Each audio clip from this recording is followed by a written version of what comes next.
Se la vida. Se la vida. No se los ponen todo el tiempo. 20 cosas, ayer 20. No, y tocar que con bola compró. Bueno, voy a buscar el cuadro para que y luego, exacto, me lo colocas ahí. Esto colocamos el antiguo que mandaron contigo, está allí, no voy a tienes más para demandar otro cuadro nuevo para que no tenemos que saber. Le puse a mira que Jenny, vamos a trabajar un pedazo con ella, ella estaba a la espera de que les mandaran el acta a la sala de análisis del riesgo, que falta colocarla. Papi me llamó, que dije, bueno,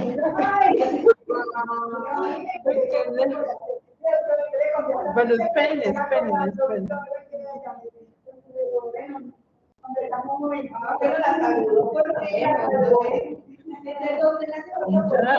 Si se van, yo no pongo nada en el drive porque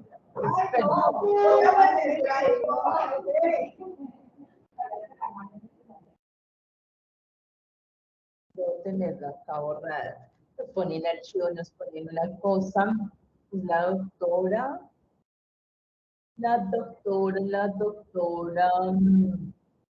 ¿Cómo se llama la instituto?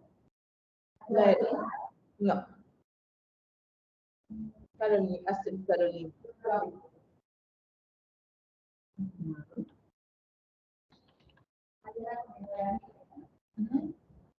No, es que ya funciona diferente, como funciona diferente, digamos, en la parte de la persona que maneja lo de redes, maneja toda la parte técnica del laboratorio. No, yo manejo una parte de eso, o sea, todo lo de redes, así como nosotros, todo lo de redes se maneja.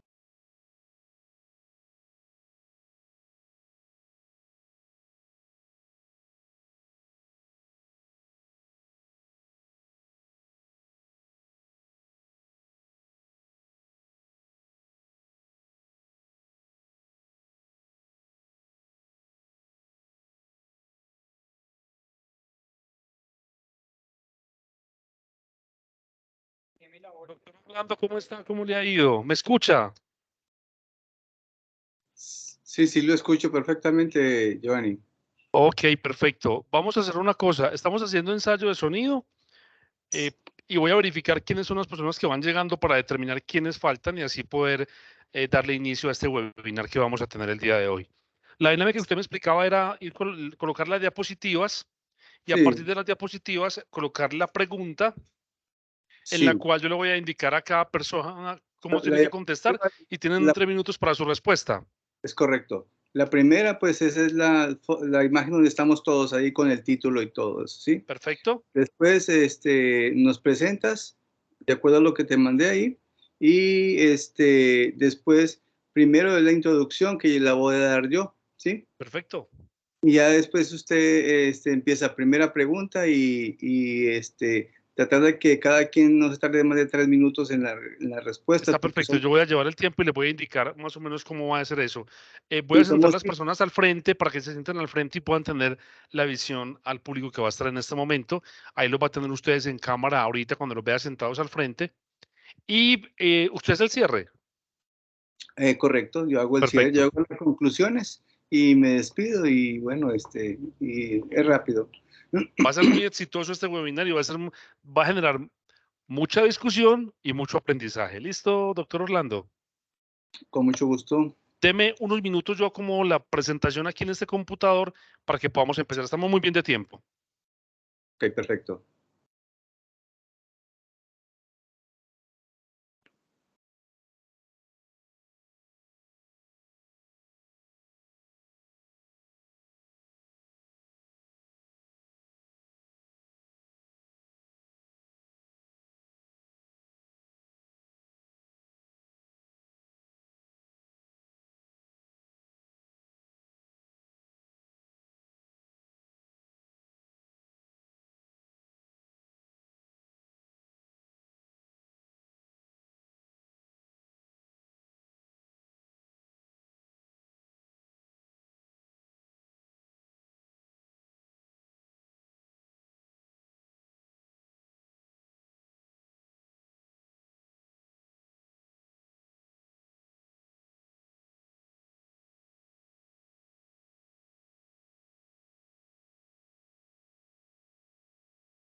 Doctor Orlando, ¿me permite un segundito?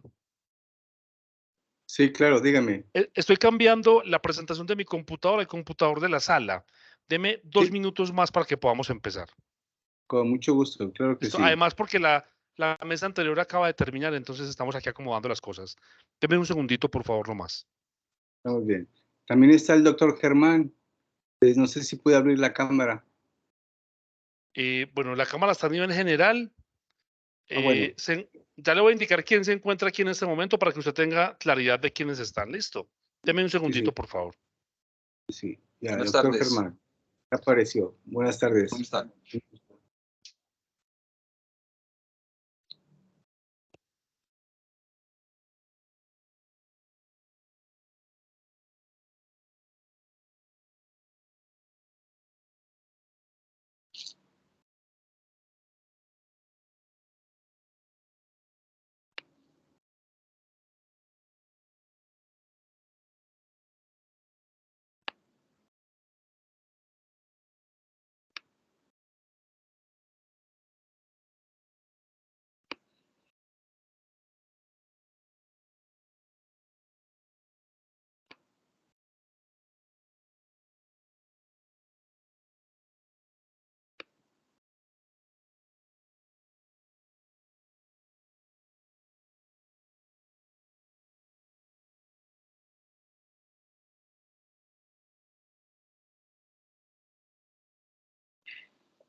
Doctor Orlando, ¿me confirma si ya ve la presentación? Sí, sí se ve perfectamente, gracias. Ok, perfecto. Entonces, en este momento vamos a dar inicio a este webinar. Estimados integrantes del webinar, buenas tardes para todos. Saludo de manera especial a las personas que están conectadas a esta hora con nosotros y también a las personas que están presentes en este webinar. Un saludo afectuoso, espero que se encuentren bien de salud y con mucho ánimo para compartir de esta expertirse de este magno evento académico. Referente al webinar, incluido el programa del Quinto Congreso Internacional de Ética, Ciencia y Educación, a realizarse en la ciudad de Bogotá los días 27, 28 y 29 de septiembre de 2023, y les comunico la siguiente información.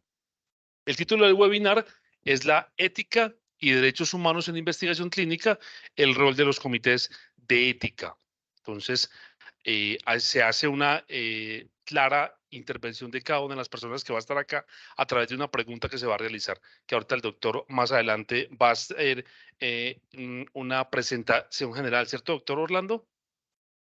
Es correcto, vamos a hacer una introducción. Perfecto. Vamos a hacer la presentación de las personas que están presentes en este momento. La doctora Ana María Granada Copete. Ella es médica internista, especialista en docencia universitaria, maestra en VIH-Sida, una maestría en bioética, es magistrada del Tribunal de Ética Médica de Cundinamarca, es presidente del SEI, Subre Integrada de Servicios de Salud Centro Oriente. Le damos la bienvenida a la doctora Ana María Granada Copete. También a la doctora María Angélica Arzuaga, enfermera de la Universidad Popular del Cesar y por la Universidad Federal de Santa Catarina, Brasil. Doctora en enfermería, área de concentración en filosofía, salud, sociedad, Universidad Federal de Santa Catarina, Brasil. Magíster en bioética, bioderecho en la Universidad Pontificia Bolivariana, sede Medellín.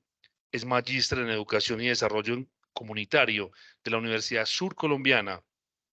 Especialista en Administración de Servicios de Salud, Facultad Nacional de Salud Héctor A. Gómez, Universidad de Antioquia. También es presidente del SEI, de la Corporación para Investigaciones Biológicas, CIP, e integrante de la Coordinación Nacional de Redes de Comités de Ética de Colombia y el Nodo Antioquia. Le damos la bienvenida a la doctora María Angélica Arzuaga.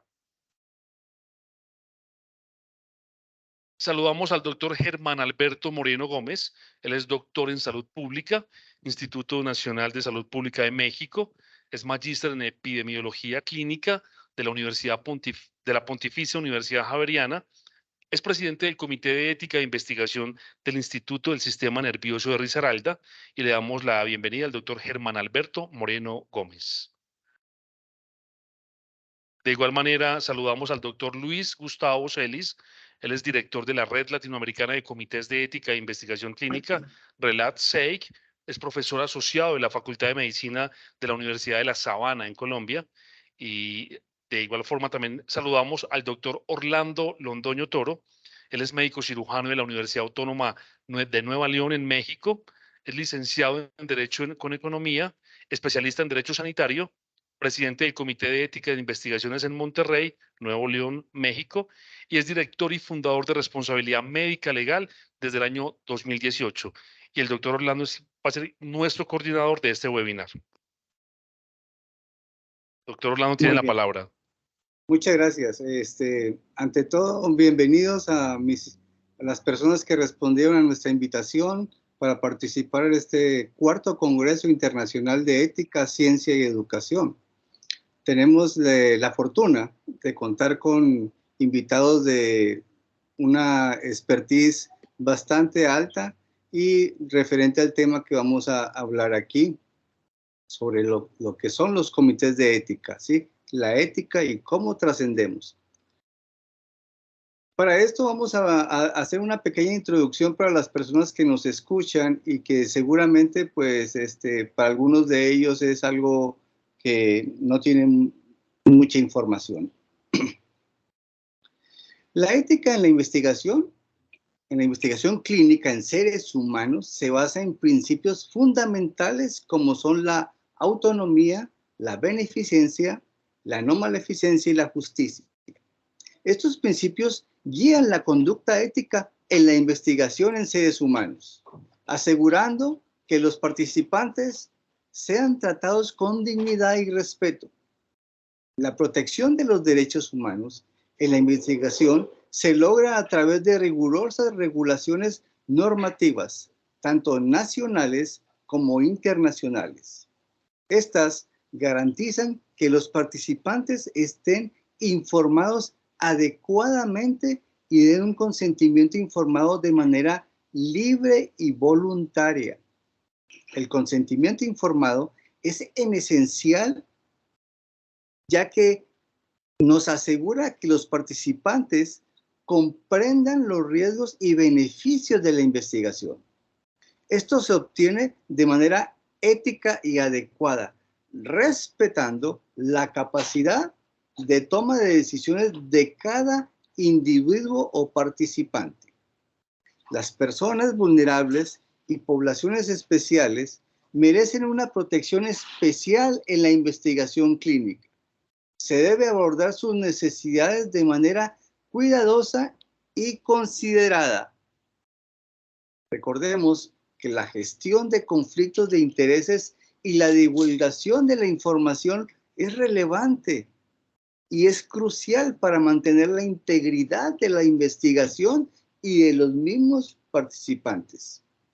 La transparencia es esencial para mantener la confianza del participante o del público. Los comités de ética desempeñamos un papel central en la supervisión y revisión de proyectos de investigación. Su función es garantizar que se cumplan los principios éticos y se protejan los derechos de los participantes. Los retos éticos actuales en investigación incluyen cuestiones o que nos demandan la equidad en el acceso a los ensayos clínicos y a la ética en investigación en entornos tanto nacionales, locales, regionales como internacionales. Los avances en la ética de la investigación están en constante evolución. Las últimas tendencias se centran en la protección de los derechos humanos y la inclusión de perspectivas diversas en la adaptación de los avances tecnológicos. En resumen, la ética en la investigación clínica es esencial para garantizar la integridad, el respeto, la protección de los derechos humanos. La colaboración entre investigadores, comité de éticas, agencias regulatorias, es fundamental para abordar los desafíos éticos y avanzar en protección de los participantes en la investigación clínica. Trabajar en el ámbito de la salud mediante las políticas públicas y la progresividad aplicada a la gobernanza nos ofrecerá una mejor calidad de vida en beneficio de todos como seres humanos. Espero que con esta síntesis tengamos un panorama más general de lo que consiste la investigación clínica y el trabajo de los comités de ética en la investigación. Muchas gracias. Ya podemos proseguir, estimado Giovanni.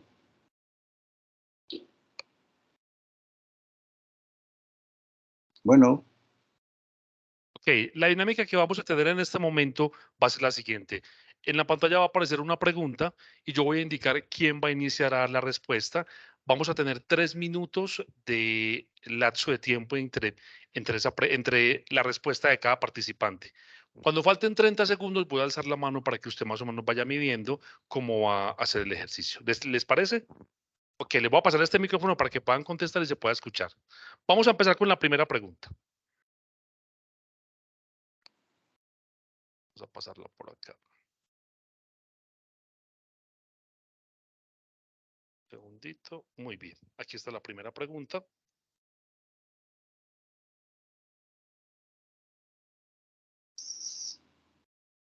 La primera pregunta dice, ¿cuáles, en su opinión, sobre los principios éticos fundamentales que deben aplicarse en la investigación clínica y cuáles son las estrategias que ha implementado para asegurar la protección de los derechos de los participantes en los estudios clínicos? Vamos a dar la palabra a la doctora Ana María. Buenas tardes. Muchísimas gracias primero por la invitación al doctor Orlando y al doctor Celis que me convocaron para este conversatorio. Es un tema bastante interesante y con dinámicas permanentemente de cambios. Concretándonos a la pregunta sobre los principios para la investigación, pues sí tenemos como en la bioética principialista que surge más o menos hacia los años 1970, pues el reconocimiento de la autonomía, la beneficencia, no maleficencia y justicia. Si bien es cierto, estos principios tienen una connotación muy importante y se mantienen en el tiempo, pues se generan ciertas modificaciones y ciertas dinámicas como incorporando nuevos valores o nuevos principios que debemos tener en cuenta, porque pues hay que reconocer como el entorno donde se hace la investigación, el país, la comunidad vinculada, los desarrollos tecnocientíficos, mejor dicho, empiezan a jugar una serie de aristas adicionales a como a un ensayo clínico solamente, incluyen unas metodologías más complejas, cada vez más complejas, se incluye hoy en día la inteligencia artificial, pero el surgimiento o la declaración por parte de la UNESCO de los derechos universales bioéticos para la investigación, pues hace reconocer en la autonomía en los principios tanto anglosajones como europeos. Entonces se reconoce la dignidad de la persona, la integridad, el respeto por la persona y valora muy bien que hay una oportunidad de hacer investigación, se reconoce la investigación, se reconoce la responsabilidad que debe tener el investigador frente a sus ideas en investigación o sus metodologías, pues genera también como ese compromiso por parte de los investigadores y también promueve como la equidad.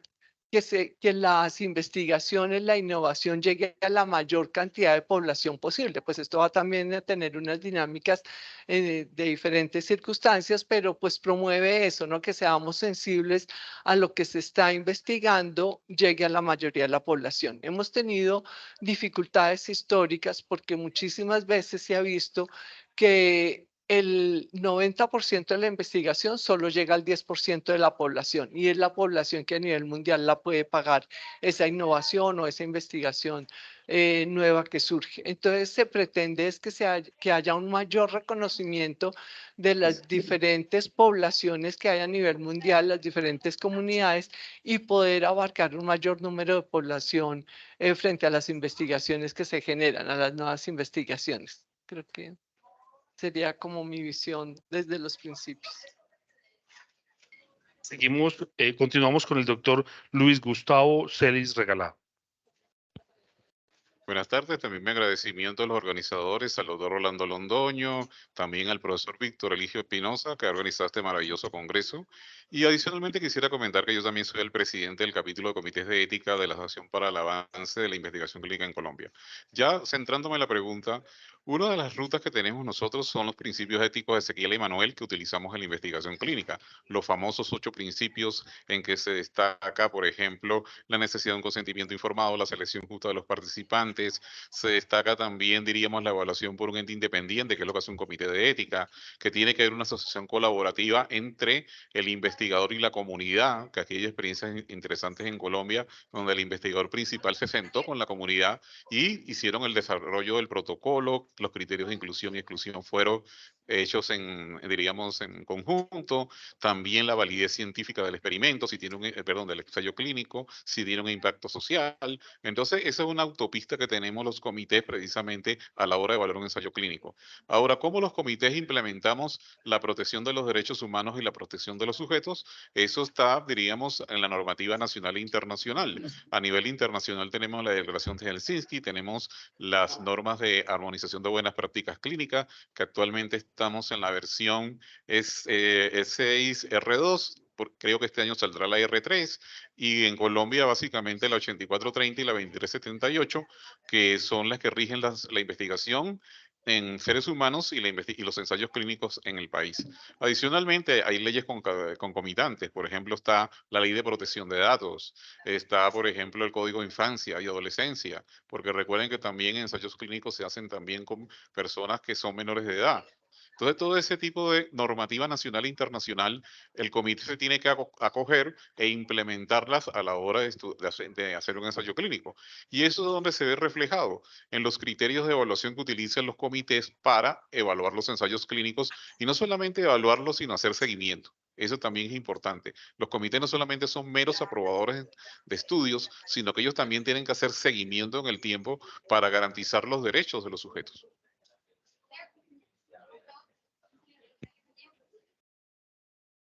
Continuamos con la doctora María Angélica Arzuaga. Gracias. Buenas tardes y muchas gracias por la invitación nuevamente.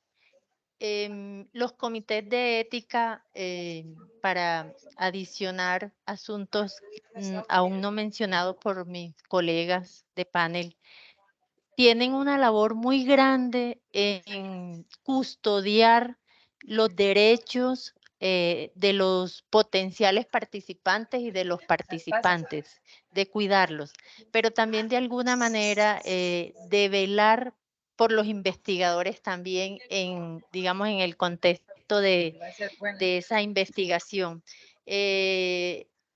La doctora Ana María nos mencionaba esos principios de la bioética que de manera general se cuidan, además de los que nos mencionaba el doctor Celis, de las características sugeridas por Emanuel Ezequiel. Entonces, cada uno de estos principios se contextualiza mucho a cada proyecto, o sea, no tenemos un molde para analizar cada proyecto, sino que estos se evalúan, se analizan y desde que el investigador construye su propuesta de investigación, debe hacerlo pensando en esa misma dinámica. ¿Cuál es la potencial población, el objetivo de la investigación? Todo esto muy contextualizado. Y no aplicar estos principios como si fuera un copia y pegue de un proyecto a otro, sino cómo voy a cuidar a esos participantes y a velar por estos principios, porque pues hay distintos tipos de población, distintos contextos regionales, circunstancias, etcétera. Entonces, el principio de los generales, pues, como los mencionaba la doctora Ana María, la justicia tiene que ver con la pregunta inicial: ¿quiénes son esos potenciales participantes de esta investigación? ¿Cómo voy a hacer para que todas las personas que puedan participar de la investigación se informen y tengan esa posibilidad de manera equitativa, sin discriminación? La autonomía que cuida por la dignidad, por esa posibilidad de que sea informado y que la persona tome plena, conscientemente la decisión de participar o no y de retirarse también, y ahí está el respeto, de alguna manera se materializa en ese proceso de consentimiento informado. La beneficencia, no maleficencia, tiene que ver mucho con la validez social, con los beneficios primarios a corto plazo, a mediano, a largo, que va a recibir tanto la persona participante como la sociedad, ¿sí? Y que en investigación clínica, por supuesto, que aquellas personas que no participen de la investigación porque no entran en la muestra también tengan una opción y una posibilidad de tratamiento. Gracias. Le damos el paso al doctor Germán Alberto Moreno. Muchas gracias, muy amables. Primero que todo, agradecer a las personas que me solicitaron la participación en este importante evento. Quiero de pronto agregar unas cositas diferentes a la perspectiva que han presentado mis compañeros. Pues todos estamos de acuerdo en que esos principios que han sido ya discutidos desde hace varios años deben estar presentes aún en la investigación, pero yo creo que también este tema incluye cosas antes de que el paciente participe y que el rol del comité de ética es supremamente importante. O sea, ¿cuál es la importancia social o el valor que tiene la investigación? Pienso que eso también le permite al comité definir si las investigaciones todas son pertinentes y valen la pena hacerse en esta población, porque puede ser que la investigación pretenda unos resultados que no beneficien a la población a la que está enfocada. Entonces creo que los comités tienen un rol importante allí. Tiene también un rol importante con respecto a la validez científica, ¿Por qué? La mala ciencia no es ética. O sea, si un proyecto está mal diseñado, si un proyecto no cumple con los estándares mínimos de calidad, ahí no hay consentimiento informado que valga, ni beneficencia, ni maleficencia. O sea, son cosas previas que deben estar completamente aseguradas. Igual con la selección de los sujetos, que debe ser de una forma equitativa, que no se vulnere o no se escoja a una persona simplemente porque es más vulnerable o tiene unas capacidades disminuidas de tomar la decisión. Y es ahí donde yo encuentro en algunas cosas la discusión que se tiene sobre los principios. Por ejemplo, ¿será que existe verdadera autonomía del sujeto cuando se le está ofreciendo una investigación en que él tiene la esperanza de un mejor bienestar o un mejor tratamiento? O sea, ¿qué tan libre es el sujeto y qué tan autónomo es en estar tomando esa decisión si está medio presionado porque es, digamos, una molécula nueva que le pudiera permitir un mejor bienestar o prolongar un poco su vida? Es una discusión que hay que dar y que está en el tintero en este momento. Igual con respecto a la no maleficencia. Será, si la no maleficencia está dirigida o intencionada a no producir daño, ¿cierto? ¿Será posible no estar hablando de maleficencia cuando estamos sometiendo a sujetos sanos a investigación clínica en ensayos donde se está probando medicamentos? Obviamente eso tuvieron que haber pasado por pruebas preclínicas, pero sigue siendo algo bien interesante de discutir hasta qué punto un sujeto sano se le deba, por ejemplo, pagar por participar en la investigación, es simplemente por el hecho de conocer qué puede pasar en su organismo. Y con respecto a la justicia, también tengo algunas inquietudes. Por ejemplo, ¿por qué los sujetos participantes, al menos en este país, ¿cierto? ¿Por qué los sujetos participantes de la investigación tienen mejor acceso a los servicios de salud que los sujetos que no participan en la investigación? Eso a mí me ha parecido completamente injusto. Eso debería ser casi transparente. Simplemente es un sujeto que participa en la investigación, pero es tanto así que a mucha gente se le motiva a participar por el hecho de que va a tener mejores servicios y acceso a los servicios de salud que si se dejara sin participar en la investigación. Creo que hay entonces cosas que tenemos que seguir profundizando y avanzando en este tema que es tan importante. Gracias. Que cierra esta primera parte de las preguntas el doctor Orlando Londoño.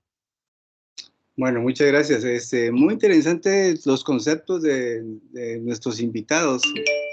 Vale la pena recalcar la historia del hombre en los principios éticos realmente fundamentando los derechos humanos. Aprendimos de 1948, ¿sí? Y se crearon fundamentos importantes en la ética, ¿sí? Si hablamos, por ejemplo, de Tuskegee, de Woodward y todo eso, pues obviamente por eso aprendimos y hemos ido desencadenando una cantidad de factores que el único beneficiario es el mismo ser humano, ¿sí? Entonces, hablando de los 4 principios fundamentales, que es la beneficencia, no maleficencia, la autonomía y la justicia, ¿sí? Para mí, desde el punto de vista como ser humano, el punto más delicado en este momento en la investigación clínica es la autonomía de las personas, la capacidad que tienen de decidir si pertenecen o no, o si se incluyen o no a un estudio. Y desde luego, hay criterios de inclusión y de exclusión, debemos recordar, y que aunque no estén incluidos después en el estudio, se le da un seguimiento y se le da una oportunidad y unos tratamientos paralelos para que ser considerados. Ahora, dentro del investigador principal, es una parte ética fundamental el investigador principal, que es la decisión de invitar a las personas que necesitan realmente entrar a un protocolo de este tipo, ¿sí? Sobre todo los oncológicos, ¿sí? Pero bueno, para mí la síntesis de esto es, creo que la autonomía es en este momento en la investigación clínica una parte fundamental ética que acompaña a los fundamentos de los derechos humanos. Hasta aquí dejamos. Muchas gracias. Ok, muchas gracias. Les agradezco a todos por participar en esta primera ronda de preguntas. Se asimilaron muy bien el tiempo, cumplieron adecuadamente el tiempo. Vamos a pasar a la segunda pregunta que nos convoca el día de hoy y es la siguiente.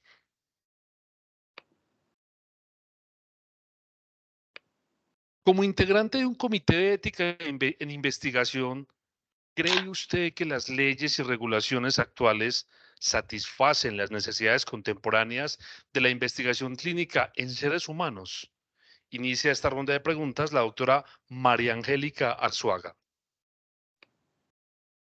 Gracias. Tenemos una serie de regulaciones, normas, en el contexto internacional como en el nacional. Ninguna de estas normas es absolutamente completa o digamos que responde a todas las aristas o las que implica la investigación en general y la investigación clínica. Y también existen otra serie de documentos que no son precisamente normas jurídicas o que pueden ser directrices de organismos, eh, por ejemplo, como lo menciona el doctor Celis, el documento de Manuel Ezequiel que hace que una investigación sea ética, hace unos aportes muy valiosos. Otro tipo de normas que no son expresamente investigación, como en el caso nuestro en Colombia, la Constitución Nacional, que es nuestra norma de normas, códigos de infancia, etcétera, etcétera, que nos dan elementos para esta serie de regulaciones y para construir y desarrollar, evaluar esos proyectos de investigación. Persisten diferencias en los desarrollos normativos, en la evolución, adopción, utilización de esas mismas normas en los diversos países.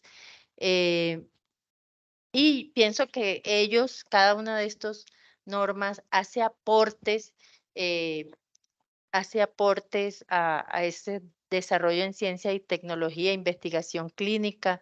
Recientemente, por ejemplo, nuestra resolución 8430-1993 del Ministerio de Salud nos da elementos importantes, pero se queda corta en muchos asuntos. Somos conscientes de eso, se está trabajando para ver si se logra como mejorar aún, ¿cierto?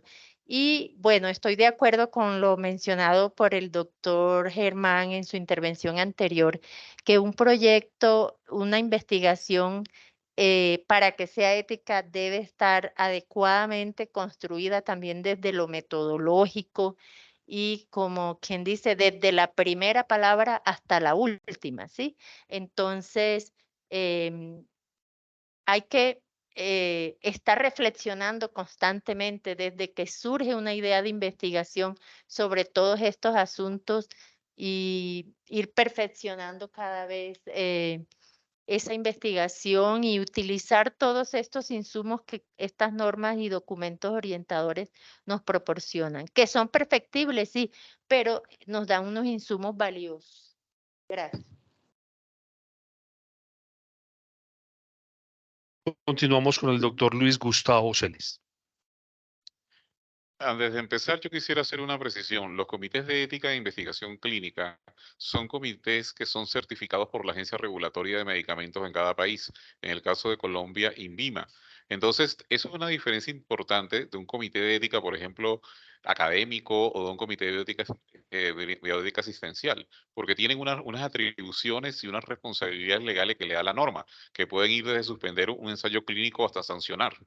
En ese orden de ideas, ¿por qué hago esta precisión? Porque la agencia regulatoria, cuando uno le va a hacer la auditoría, una de las primeras cosas que le dice es cuáles son los criterios que usted hizo o tiene para decir que un protocolo, por ejemplo, es metodológicamente sólido, que el consentimiento informado está adecuado, que si el manual del investigador, la hoja de vida, la ecuación riesgo-beneficio. Entonces, los comités tienen que tener criterios de evaluación e indicadores, porque eso es lo que permite evaluar si su gestión es efectiva o no. Entonces, ya con esta precisión, ¿qué es lo que sucede en Colombia? Tenemos un problema que las normativas que rigen la investigación clínica, que son la 8430 y la 2378, son normas de hace casi más de 20, 25 años y no están actualizados al contexto actual. Yo he venido trabajando en diferentes mesas de trabajo con el INVIMA, con el Ministerio de Salud. Siempre se nos dice que la norma va a salir ya a consulta, la 2378, y nos va a llegar el Niño Jesús, como nos llegó el año pasado, que desde octubre del año pasado están diciendo que iba a salir y no salió. Y es una necesidad porque ¿qué es lo que pasa? Las nuevas tecnologías, por ejemplo, como puede ser el caso de las terapias celulares y la terapia génica, no han podido entrar al país porque sencillamente no hay una normativa que les dé un soporte jurídico y nadie se va a hacer a meterse en un ensayo clínico de esto porque esto puede tener eventos adversos serios, responsabilidades legales y Colombia está perdiendo y los pacientes están perdiendo oportunidades para resolver problemas. Entonces, la normativa tiene que actualizarse. Y además que empiezan a salir leyes que impactan el trabajo de los comités. Les hablé de la ley de protección de datos, pero en enero de este año se aprobó la ley de biobancos. Y la ley de biobancos tiene una serie de requerimientos que los comités de ética tienen que tomar en cuenta. De hecho, inclusive se le autorizó al Consejo Nacional de Bioética de poder aprobar los protocolos. Entonces, hay una serie, diríamos, de cosas que tenemos que actualizar en Colombia. Inteligencia artificial, otro tema. Por ejemplo, acabo de hablar con el presidente del Consejo Nacional de Salud en Costa Rica hace unos 15 días y los costarricenses ya tienen una normativa de inteligencia artificial muy buena que sale ahorita en diciembre. Ya recibí yo el documento y, por ejemplo, se contempla allí los mecanismos para la toma de decisiones en salud utilizando inteligencia artificial. En Colombia todavía no estamos ni en pañales. Yo creo que no estamos ni en la parte de la concepción de una norma de ese tipo. Entonces, ¿qué es lo que pasa? Hay una serie de desafíos, una serie de retos que tenemos en el país y no estamos a tono con la realidad y menos poder garantizar los derechos de esos sujetos con ese tipo de investigaciones. Un último comentario rápidamente por el tiempo. Nos están llegando ahorita, por ejemplo, protocolos que son esto que se llaman de canasta o ensayos adaptativos, que no son esas fases que uno tenía 1, 2, 3 y 4, sino que ambas fases van en paralelo y que ya no es una molécula, sino 7 moléculas. Entonces, ¿qué es lo que pasa? No, realmente necesitamos instrumentos para poder abordar esto.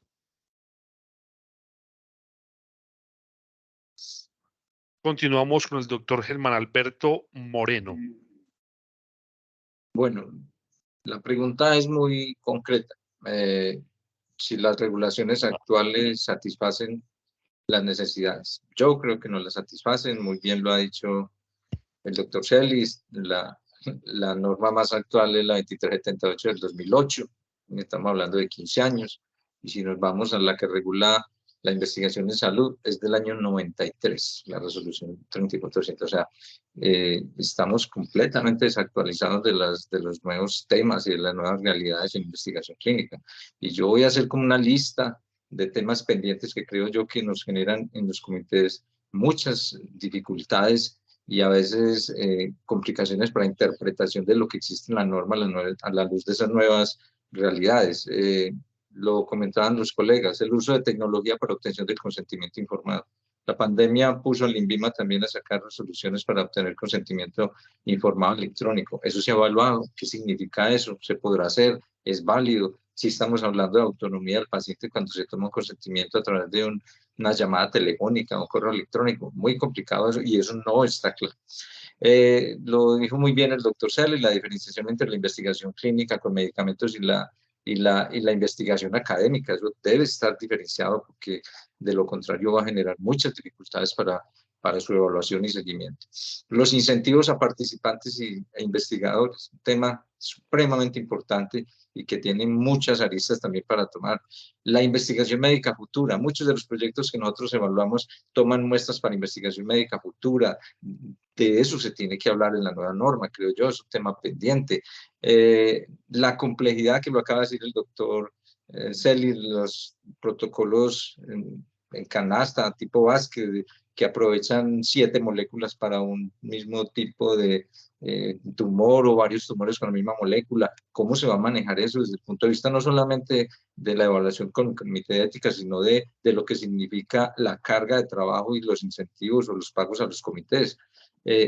Surge también el tema de los reconocimientos económicos a los integrantes, la protección de los derechos de los participantes, la equidad del ingreso o del acceso a los ensayos clínicos en el país, la transparencia en la investigación clínica, la integridad, que ya han sacado algunos documentos, pero eso se debe involucrar a la norma, la capacitación que requieren los investigadores y los comités de ética. Y creo que algo que debe garantizar la calidad es el desarrollo de mecanismos de supervisión y cumplimiento de las actividades. Entonces, creo que hay muchos temas pendientes, podría hablar de otros, pero con estos creo que es suficiente que deberíamos tenerlos en cuenta en la nueva actualización de la norma. Muchas gracias. Continúa la doctora Ana María Granada. Gracias. Creo que mis compañeros han dicho todos los pendientes que hay y pues respondiendo a la pregunta, pues no, la norma hoy en día no nos da oportunidad de responder a las nuevas metodologías de investigación, a los alcances que tiene hoy en día la investigación y sobre todo para dónde va. Vamos para una medicina personalizada en cuanto a salud, vamos a un desarrollo tecnocientífico de alta tecnología con la inteligencia artificial, los estudios genéticos o esta medicina personalizada pues va a ir directamente a la modificación genética y pues aquí todavía estamos en el pendiente de reconocer esas oportunidades si son. Obviamente vendrán otros dilemas éticos de la equidad, de la justicia y en fin, se harán evidentes otros problemas, pero la ley, la norma no nos da oportunidades de avance.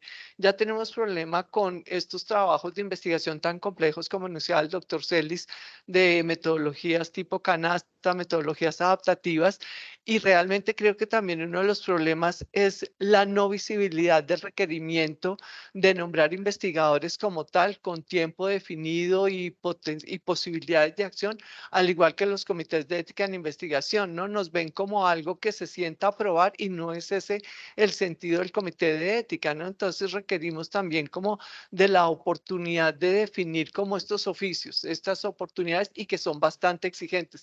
El comité no puede esperar a actualizarse cuando le llegue el problema, tiene que estar un poco más, lograr alcanzar todo el desarrollo en investigación para poder ir planteándose qué cuestionamientos genera cada una de las oportunidades de innovación que es la tendencia hoy en el mundo. Creo que eso complementando un poquito lo que ya comentaron. Y cierra esta ronda de preguntas el doctor Orlando Londoño. Bueno, muy interesante. La pregunta es difícil de contestar. De cada país tenemos nuestra regulación y nuestra normatividad. Definitivamente que si nos vamos a analizar, por ejemplo, lo que es la pirámide de Kelseniana, que tenemos una base y un vértice, en la actualidad esa pirámide ya se extendió. Entonces, ninguna ley o normatividad o buenas prácticas clínicas es más que otra, ¿sí? Simplemente se aplica lo necesario. Pero ¿qué pasa con estas normatividades o regulaciones? Resulta que tenemos algo que se llaman usos y costumbres, ¿sí? Y que muchas veces es una bola de nieve y ahí viene incluido como que la doxa y el episteme, ¿sí? Y entonces, obviamente, somos realmente participantes de un proceso evolutivo que es la salud. Trabajar con medicamentos es algo complejo y la reacción a muchos cambios, porque va a unas velocidades muy fuertes, ¿sí? Pero resulta que en todo el mundo primero pasan las cosas y después aparecen las normas y las regulaciones, ¿sí? Como hablan de Colombia ahorita, sí, tienen problemas muy graves porque son muchos años. Aquí en México tenemos de modificaciones del 2012, 2016, y ya estamos solicitando y presionando para que hayan más cambios. En México tenemos una cantidad de 455 comités de ética en investigación, y hay trabajo para todos, y hay mucho trabajo, y hay muchos cambios, ¿sí? Y las entidades regulatorias, entre más trabajo hay, ¿qué pasa?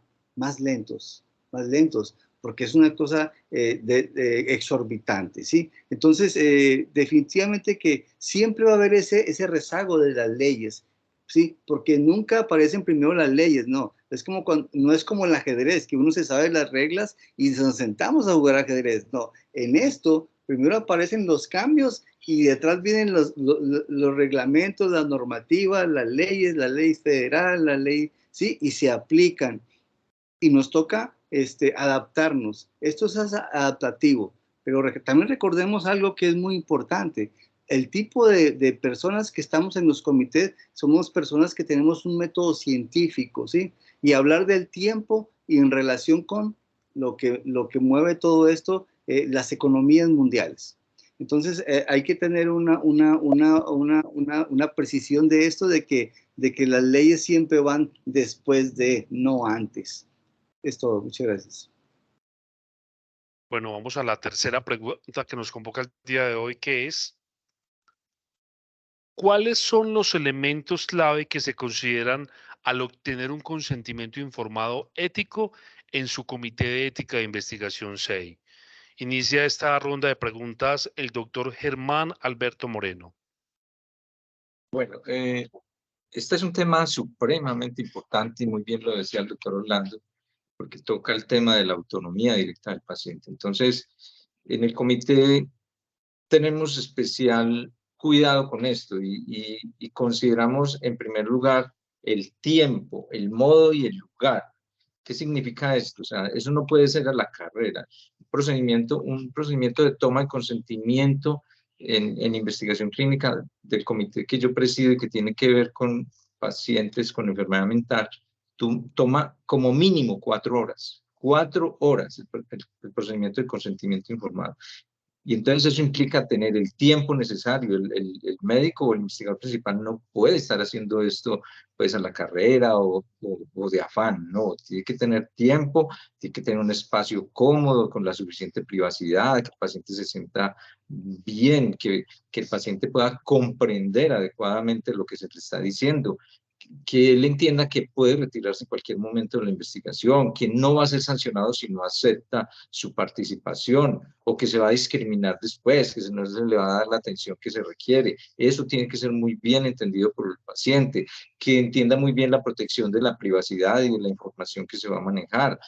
Los riesgos que va a tener durante el transcurso de la investigación y la garantía que debe dar el proyecto o el protocolo de seguimiento y cuidado de esos riesgos. El tema se complica un poco más en salud mental porque aquí son poblaciones extremadamente vulnerables que tienen inclusive varios modelos de consentimientos que un poco la ley especifica en este momento y que a veces queda uno como medio encartado, bueno, y que se le pida un consentimiento o a un asentimiento, porque miren, les leo algunos de los que nosotros, es que consentimiento principal, consentimiento para el cuidador, consentimiento para la embarazada, consentimiento para investigación médica futura, consentimiento para estudio genético, asentimiento para el menor de edad, consentimiento para el acudiente o responsable. Entonces, hay protocolos que pueden tener 4 y 5 tipos de consentimiento diferentes. Imagínense, ese proceso tiene que ser muy bien hecho porque al menos en el tema de salud mental, y estoy seguro que en otros temas, es mucha la gente que debe entender y comprender bien, porque no es solamente el sujeto que participa, es que el sujeto que participa también tiene una red social y de apoyo que debe entender qué significa la participación en un proyecto de investigación. Entonces creo que este tema es supremamente importante y no puede ser tomado como a la ligera, como convencer a la persona y decir, no, participe, que eso fresco, que no le va a pasar nada, o que venga, yo le doy un incentivo para la participación. Eso va más allá y la responsabilidad del comité es garantizar que eso se cumpla efectivamente.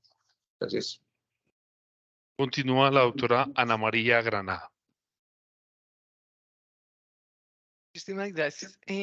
Adicional a lo que estaba comentando el doctor César, pues creo que si bien es cierto, está normatizado que debe existir el consentimiento informado y reconociendo a cada una de las personas que deben participar o conocer sobre la investigación, que tenga firma, que tenga testigos, que sea sentimiento, si es en niños menores de 14 años, en fin, todas las variables que están normatizadas para el consentimiento informado. Siempre estamos en la dificultad de conocer exactamente los procesos de toma de ese consentimiento informado y reconocer que es un proceso, que no es un problema de determinadas horas para que el participante firme, sino que es un proceso y en el tiempo de la investigación hay que reconocerlo porque hay que estar con el cumplimiento por parte del paciente de todo el requerimiento para la investigación, pero a la vez el investigador debe estar informándole cómo avanza la investigación. Entonces, reiterar y corroborar todo eso a través de la investigación, hay veces no es tan fácil. Hoy tenemos muchas ayudas para tomar un consentimiento informado desde la tecnología, lo digital, videos, en fin, para familiarizar más fácil la comprensión de los consentimientos.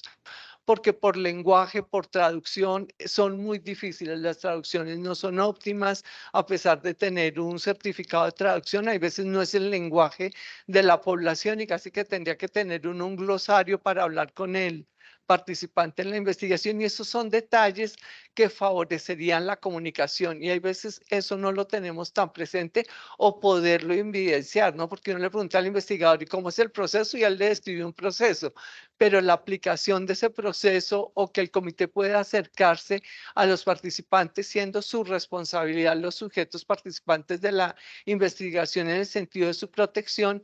Muchas veces, pues, el comité no tiene las dinámicas para acercarse a la población que posiblemente puede participar en una investigación, para educarlos, para sensibilizarlos, para que haya como una bidireccionalidad en ese compromiso para hacer investigación, innovación, y eso obviamente para que sea de beneficio para la población en general.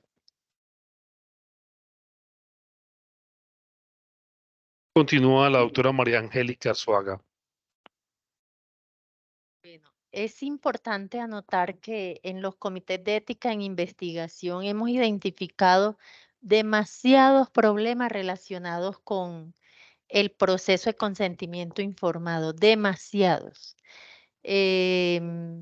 Consentimientos que no son explícitos, no son completos, que los delegan en otras personas cuando sabemos que es responsabilidad del investigador, como ya se ha notado, que no indican de manera completa, términos, una cantidad de cosas, inclusive hasta dónde debe acudir el participante en caso de un evento adverso, alguna situación. Hemos encontrado consentimientos que indican teléfonos de aseguradoras del exterior, donde el participante tendría que hablar en otros idiomas, o que de pronto la aseguradora no tiene servicios en nuestro país, etcétera, etcétera. Una cantidad de dificultades. En ese sentido, entonces, los comités velamos, y así también, pues, el investigador también se espera que lo haga, asumir que el consentimiento informado es un proceso, no es solamente un documento para firmar, ¿sí? Y que debe ser un proceso comunicativo en varios, en dos sentidos, del investigador hacia el participante y del participante hacia el investigador, que permite cumplir esos requisitos que se nos habla en CIONS, inclusive de que debe ser incluir la información, la comprensión, la voluntariedad, y el consentimiento informado debe proporcionar todos los elementos al participante o al potencial participante, porque puede que una persona, cuando ya lea el consentimiento, decida que no va a participar de manera completa, ¿sí? Digamos que son elementos que cuidamos mucho en nuestro comité, que sean un lenguaje adaptado al participante, que se indiquen todos los procedimientos, los datos de los investigadores, dónde pueden acudir, ¿sí? En términos generales, eso. Gracias. Continúa el doctor Luis Gustavo Celis. Muchas gracias. Generalmente un consentimiento informado tiene una estructura muy parecida al que uno usa en un protocolo de investigación. Tiene que estar el objetivo de la investigación, la metodología, los resultados. Bien, ¿cuáles son, diríamos, los beneficios potenciales para el paciente? Hay otros elementos, deben estar los datos de contacto, tanto del investigador principal como del comité de ética, si el paciente quiere contactarlos. Tiene que también otro elemento importante es que se puede retirar en cualquier momento de la investigación. Y además de eso, en Colombia tiene que haber 2 testigos.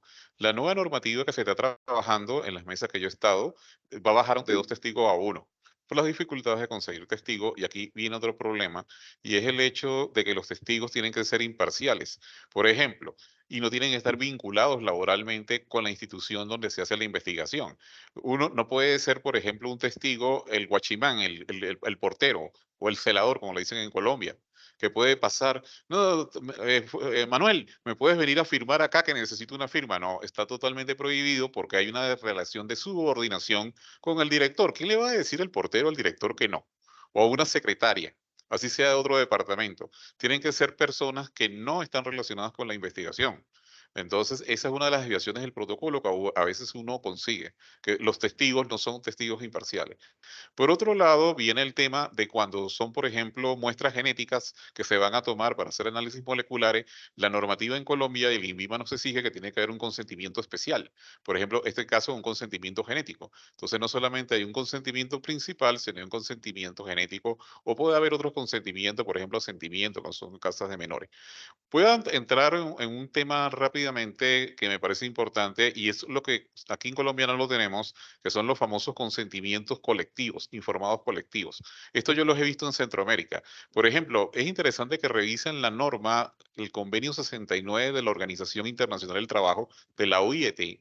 Ella, en su artículo 6 y 7, establece que cuando se trabaja con poblaciones indígenas, por ejemplo, tiene que haber mecanismos de consulta y de aprobación de, de la comunidad para poder hacer para poder hacer una investigación clínica allí. Si usted hace un par de semanas, me parece, o un mes, yo no sé si ustedes vieron que los Guayú invocaron esa convención a raíz de que el gobierno nacional, encabezado por el presidente Petro, decretó una emergencia en salud en La Guajira y ellos no estuvieron de acuerdo y reclamaron que a ellos no se les había consultado y que se estaba violando precisamente esa resolución que es el convenio 69 de la OIT. Ahora, este no sustituye el consentimiento informado individual, pero es una herramienta que está por allí. En Colombia no lo tenemos, pero ya en Centroamérica sí lo he visto. Las legislaciones centroamericanas me han llamado la atención porque tienen unos grados de desarrollo que en Colombia estamos años luz. Guatemala, Costa Rica, Panamá. Entonces, realmente esos son elementos importantes. Y otro tema, ya el que Germán lo asomó, es el tema de la profesionalización de los miembros de los comités de ética. ¿En qué sentido? Por ejemplo, un mecanismo de seguimiento del consentimiento es que cuando lo vayan a tomar, esté un miembro del comité verificando, por ejemplo, que se tomó primero se le informó al paciente y después fue que se tomó la muestra. A veces por la demanda de tiempo que hay 50 pacientes, primero le toman la muestra y después hacen el consentimiento. Eso es una desviación del protocolo, eso no se puede hacer. Y entonces, si tuviéramos tiempo, podríamos entonces tener un miembro del comité haciendo ese seguimiento.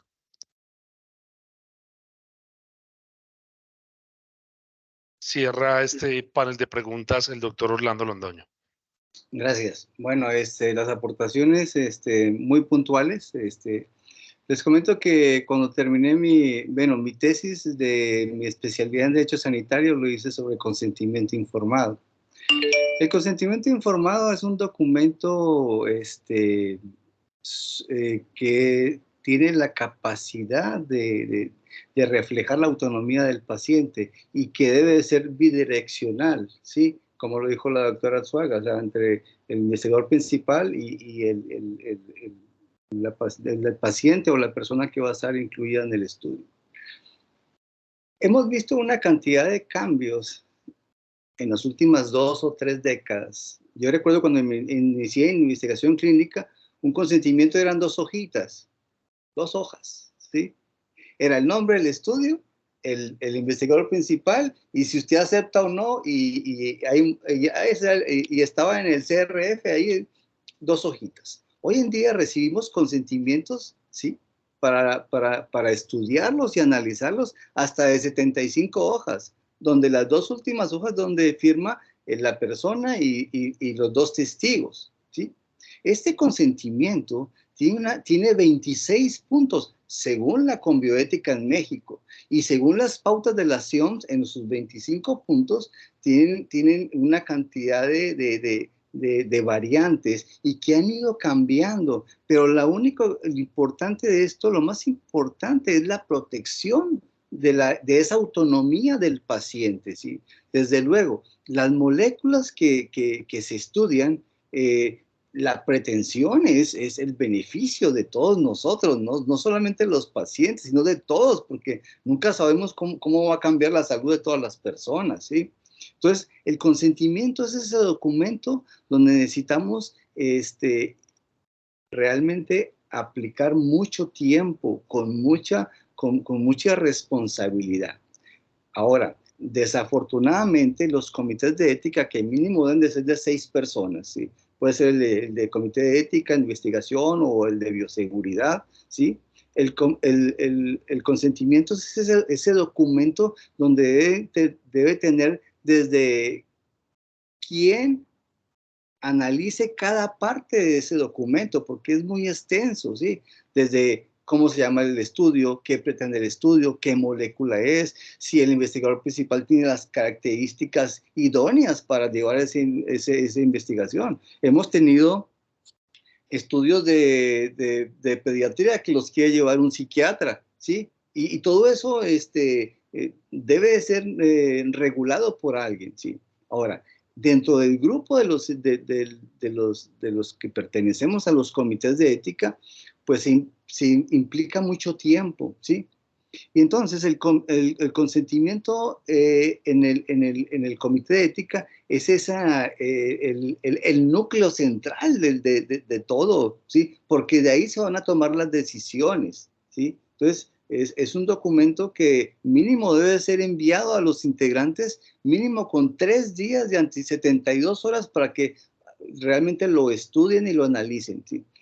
Y repercute en las decisiones totales de la investigación, ¿sí? Y recordemos, ningún estudio puede iniciar si no sea aprobado por un comité de ética en base a los consentimientos. Y también recordemos que los consentimientos no solamente se hace uno, ni esa cantidad, no, se va variando porque los estudios van cambiando, se van haciendo adendum o agregando situaciones donde hay que manifestar por medio del consentimiento que esté enterado el paciente y que esté de acuerdo. Y lo más importante ahorita, último, es la Ley de Protección de Datos Personales, que se llama el acrónimo ARCO, donde es aceptación, rectificación, ¿sí? Cancelación, ¿sí? O oposición de este consentimiento. Entonces, cada vez a esa pirámide que comentamos antes, cada vez se nos van agregando más puntos. Ahí está la discusión después de esto, ¿sí?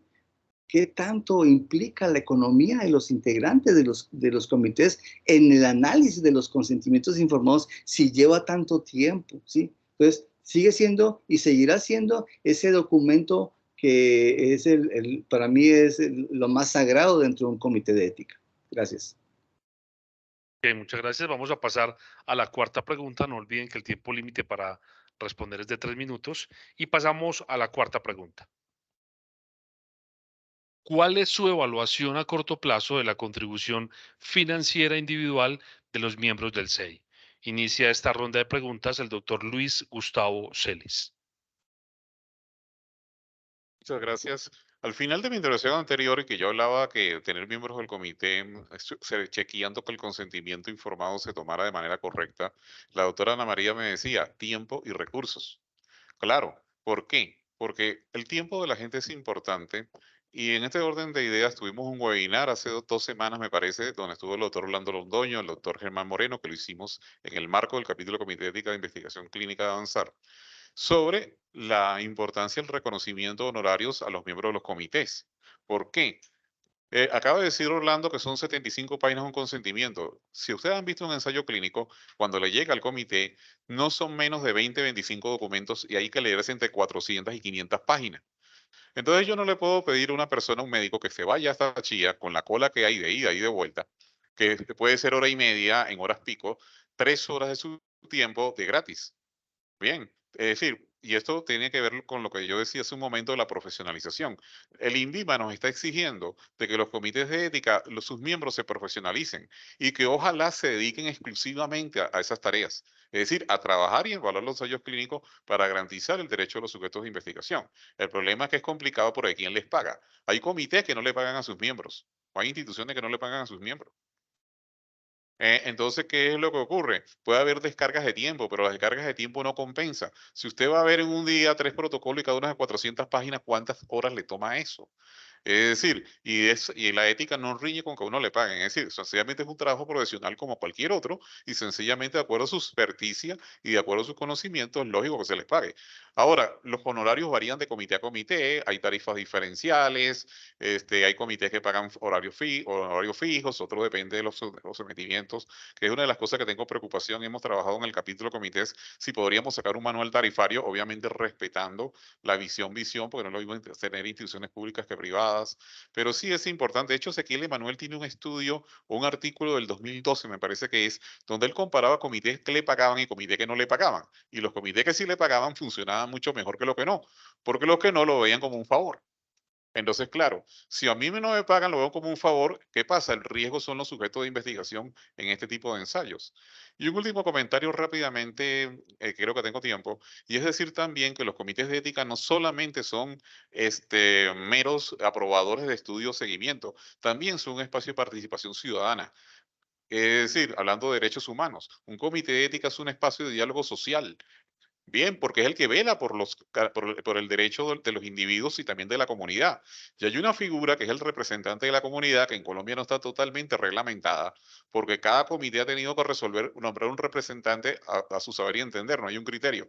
Yo lo he solicitado muy perentoriamente que en esta norma sí se defina el perfil del miembro del comité.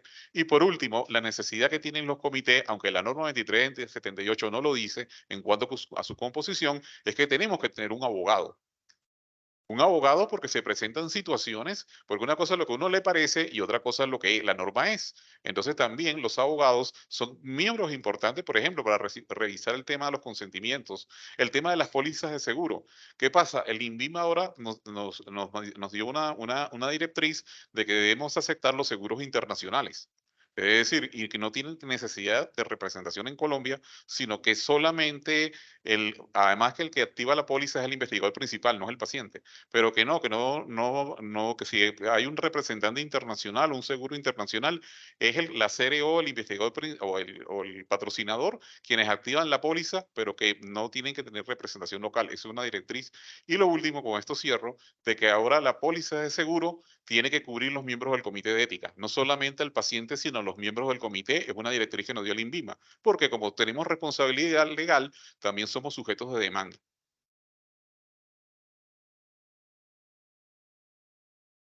Continúa la doctora María Angélica Arzuaga. Bueno, mis colegas apuntaron un poco hacia esas diversas funciones que tenemos en los comités de ética en investigación y que demanda tiempo. Algunos comités tienen manual tarifario, cobran, especialmente los comités de ética clínica, más que los académicos, digamos, los que funcionan en las universidades que evalúan una diversidad de trabajos. Y eso implica tiempo, implica también inversión por parte de los integrantes que se forman, que estudian, que se financian posgrados, dedicación, y eso también implica una valoración y por ende debería tenerse una remuneración, porque también algunos comités de ética sufren, como lo indicó la doctora Ana María, por falta de tiempo para poder cumplir todas las funciones y en ocasiones la de seguimiento, disculpen, de los proyectos, de las investigaciones puede ser la más desatendida. Los comités de ética se están profesionalizando y eso implica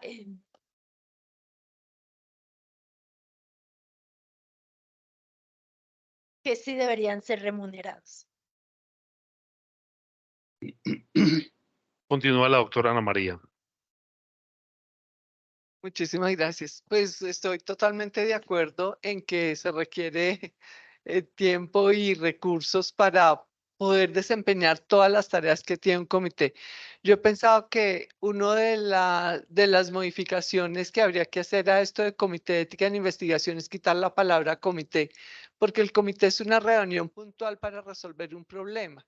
Esa es como el ejercicio de hacer un comité, pero esto de la investigación requiere muchísimo tiempo y trasciende tanto para el pasado como para el presente y el futuro. Entonces se requiere una dinámica permanente y creo que sí tenemos que hacer algunos cambios de fondo y de forma de lo que es la instancia del Comité de Ética en Investigación. La nota de la evaluación, pues las notas le van a quedar bajas. Se puede tener buenas notas. Porque como miembros del comité estamos muy comprometidos en desempeñar lo mejor posible todo el requerimiento que se hace desde los centros de investigación, los investigadores, pero sí creo que necesitamos hacer modificaciones de fondo porque el comité como tiempo y con la posible oportunidad que tendríamos de desarrollar más investigación, tanto de orden de ensayos clínicos para la industria farmacéutica o de académicos o innovación, pues sí necesitamos mucho más tiempo en el desempeño de la actividad. Por completar.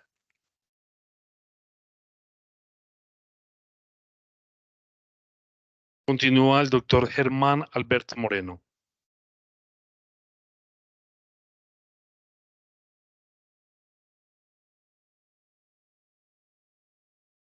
Perdón que no había activado el micrófono. Me alegra mucho escuchar a los colegas con la postura frente a la profesionalización de los integrantes de los comités. Y lo digo porque yo he tenido, pues yo hace mucho rato estoy participando en esta serie de actividades y he escuchado también la otra voz, la que dice que es como no ético cobrar por la actividad de un comité de ética. Y yo me pregunto, ¿será que la investigación clínica con medicamentos es altruista? ¿Cierto? ¿Será que eso es será que ahí no hay un interés económico detrás y muy importante? ¿Será que el tiempo que destinan los integrantes del comité a dar opiniones muy técnicas, porque yo siempre lo he dicho y lo dije en la reunión anterior que mencionaba el colega, yo divido como la función del comité en unos aspectos técnicos y unos aspectos humanísticos. Los humanísticos enfocados a proteger el bienestar del sujeto y la dignidad y el respeto, pero los aspectos técnicos, obviamente también relacionados con eso, pero mucho más especializados en términos de la evaluación, por ejemplo, los aspectos metodológicos del diseño de la investigación. Eso no puede ser hecho por cualquier persona, tiene que ser gente que sabe. Entonces, yo creo que ese tipo de reconocimiento tiene que darse. Es que si nos pusiéramos a mirar todos los cargos del Estado, las funciones del Estado, de las organizaciones que tienen que ver con la protección de derechos humanos, y que no cobrarían por eso, sería muy complicado. Yo pienso que el comité tiene que profesionalizarse, tiene que destinar recursos, tiene que poder tener capacidad de financiarse y creo que eso lo deben entender y creo que en muchas ocasiones lo entiende la industria farmacéutica y vamos a tener que hacer propuestas, pienso que un poco, no sé si llamarlo atrevidas, pero sí interesantes de una remuneración adecuada por el trabajo que se hace. Es que a veces también hay un imaginario que el trabajo del comité se reduce a la reunión donde se aprueban o se dan conceptos, ¿no? Detrás de una reunión hay muchas horas de trabajo de estas personas y creo que ese reconocimiento económico tiene que ser muy bueno para que la gente pueda hacer las cosas con calidad, para poder que uno como presidente del comité también pueda exigir, o sea, que los conceptos se emitan con la calidad y con los estándares que el comité quiere, ¿cierto? Porque cuando las cosas se ponen así como de que es que estoy haciendo un favor, es muy complicado. Yo pienso que el hecho de recibir una remuneración ya implica adquirir una responsabilidad y esa responsabilidad tiene que ver con la oportunidad y con la calidad de lo que se dice. Gracias. Bueno, finaliza esta sección de preguntas el doctor Orlando Londoño. Muy bien, bueno, hay que hacer una aclaración muy grande. Los comités de ética de investigación en la farmacéutica o para los seres humanos, ¿sí? Realmente somos nuestros clientes o los que nos buscan para estos comités es la industria farmacéutica, ¿sí? Y recordemos que los estudios tienen 4 fases y que deben de pasar hasta 10 años para aprobar un medicamento y que salga al mercado. Y recordemos desde el inicio, cuando me envían una carta de factibilidad al centro de investigación, al investigador principal, estamos hablando de una cuestión económica bastante fuerte, ¿sí? Y los comités de ética, cuando se inicia un estudio, ya está implícito la cantidad de dinero que se debe pagar o otorgar al comité de ética para que sea analizado su estudio. Y dentro de ese dinero, que claro que atrás hay muchas cuestiones administrativas, se debe tomar en cuenta los integrantes, y para ser integrante, aquí en México tiene que ser alguien muy profesional, a no ser de la otra, hay una personalidad que se llama el representante del núcleo afectado, que no tiene que ser profesionista, pero de resto, el médico, el abogado, el psiquiatra, la enfermera con especialidades y todo eso. Entonces, yo no sé cómo estará en Colombia eso, pero aquí, obviamente que sí hay una aportación. El problema es que son aportaciones muy mínimas basadas en el tiempo que se ocupa para las personas, ¿sí? Y algunas personas, al inicio, pues sí aceptan algunas cuestiones mínimas, pero ya con el tiempo se va dando cuenta de la magnitud y obviamente hay más exigencias. Y si queremos buenos resultados, pues un presidente tiene que estar bien pago. ¿Por qué? Porque es una parte importante, un vocal secretario, los vocales, ¿sí? Entonces, esta parte de la contribución financiera ha sido un tema muy delicado en los últimos 10 años, pero yo creo y espero que muy pronto eso se llegue a regular de una forma donde se asegure el buen trabajo de los comités. Hay comités que trabajan muy bien, y el trabajar bien no quiere decir que tengan muchos estudios, pero sí, por ejemplo, en México, en la Conbioética exige que máximo tienen que tener, pueden ver 60 estudios al año, o sea, más o menos uno por semana, ¿sí? Porque tampoco no deben de haber reuniones donde se vean 5 estudios, máximo 2 o 3 estudios, ¿sí? Pero esto tiene una cuestión económica muy fuerte. Bueno, doctor Orlando, en este momento, como ustedes ya pueden ver, estamos premiados por el tiempo. Vamos a dar un espacio para que haya una pregunta como máximo, porque nos dieron 5 minutos para que el otro grupo pueda entrar. Entonces abrimos el panel de preguntas. Alguien del público que está aquí con nosotros o en el chat, si alguien tiene alguna pregunta, la podemos observar desde ya. ¿Aquí alguien tiene alguna pregunta? Estamos observando en el chat una pregunta que dice así. Hablando de integridad científica, ¿qué tan importante es que los investigadores principales de los proyectos de investigación entreguen avances parciales conforme lo va solicitando los comités de ética? ¿O esta parte de la responsabilidad de entregar avances, en qué parte de la ética se integra y cómo actuar ante investigadores?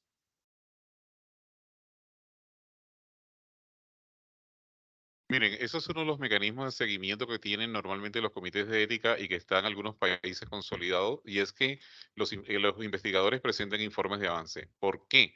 Porque dije anteriormente que no solamente es aprobar el proyecto, sino también cada comité tiene que tener mecanismos de seguimiento, y ese es uno de los mecanismos de seguimiento, porque hay que ver, por ejemplo, si la ecuación riesgo-beneficio se mantiene. Esa es una de las cosas que hace un comité. De hecho, está entre los principios de Ezequiel y Manuel.